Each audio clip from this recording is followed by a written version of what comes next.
me again, Tracy, with Traces of Inspiration. I wanted to talk about today basically clearing clutter. I am, I'm a hoarder.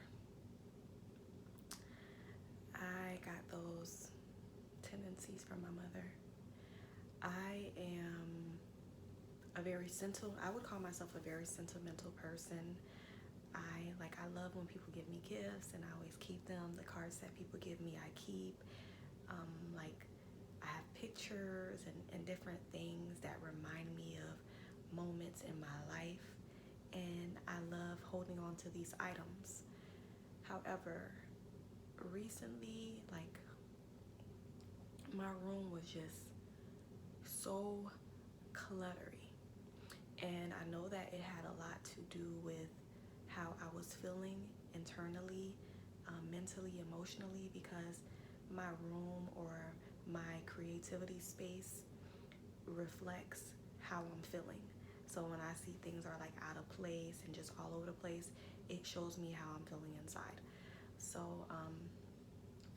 I had one of my cousins who came over for Thanksgiving break, and she was over here, and I did mention to her that I'm like so overwhelmed with all the things that I have to clean and all that stuff. So she was like, okay, when I get there, we definitely will allot a day to clean and declutter. While we were cleaning, I stumbled upon some thank you cards that I had left over to give to individuals who attended my mom's funeral.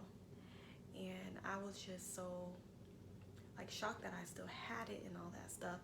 But as I was, throwing those items out, I felt a sense of relief.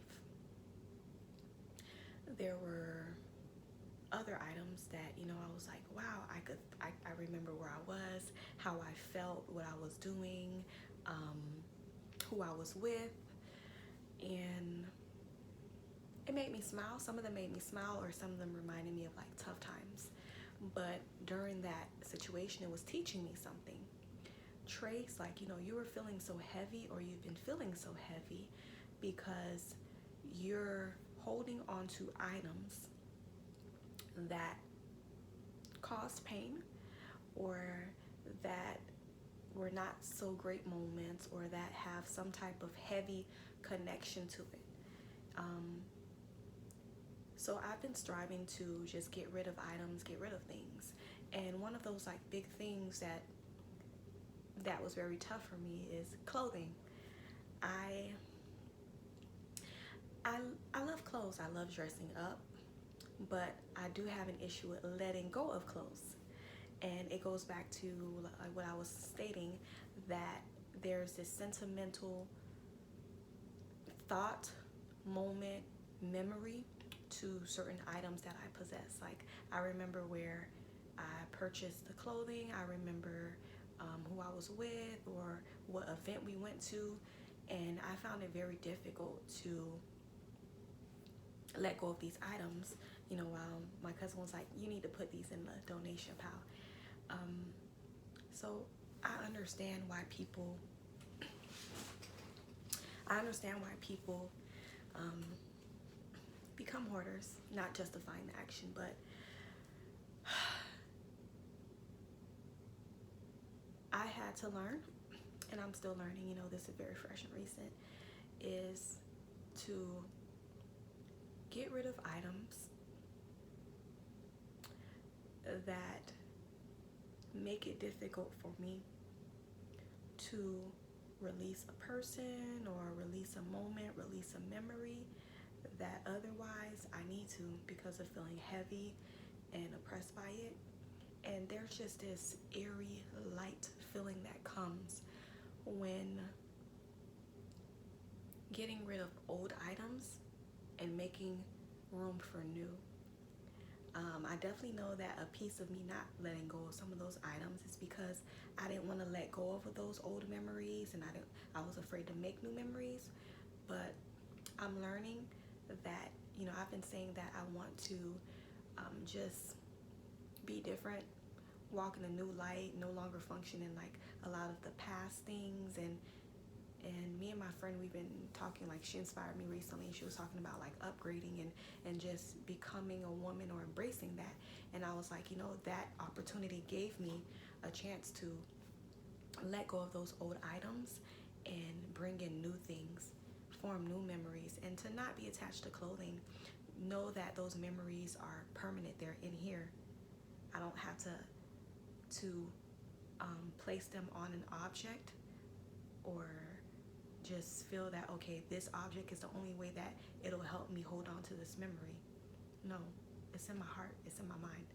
So I wanted to share that sometimes it's so important, or we don't realize that it's difficult of letting go of things because we're holding on to certain possessions or items that are causing clutter or triggers that we may not be aware of. And in order for us to experience that true release, requires us to let go of those items. And what joy in spring cleaning and welcoming new things, because it's so hard to embrace new things when you're so full of old. It's so important to let go of old to embrace new. So I'm like, okay, I'm definitely going to try to embrace a new wardrobe, get rid of some old items, and let in new. I know that a lot of the items that I did keep is because it's like it keeps me connected to my mom. But those items were bringing so much pain, so I had to let go of them. So I have to acknowledge the people in my life who, like I said, who teach me things daily, who help me be in the moment, who bring the best out in me, and who support me. I cannot do this journey alone, and I'm grateful for my cousin. I'm grateful that she helped me clean, and I'm grateful for the aha life lesson moment that I got from the situation. It's teaching me to let go of things and embrace new. It's okay to release things and make room for more new amazing things. I don't want to fuel off of old oil. It won't take me in the future. I need that present and new oil that God provides daily, that fresh grace that He provides daily. So it was tough letting go of those things, but needed, necessary. I'm becoming, and I'm going to keep embracing the new. Let go of the old, embrace the new. God constantly wants to do a new thing, new news. So I embrace it and I welcome it, as tough as it may be sometimes. Once again, this is Tracy with Traces of Inspiration, and hopefully you were able to get something out of what I express, that you're inspired somehow.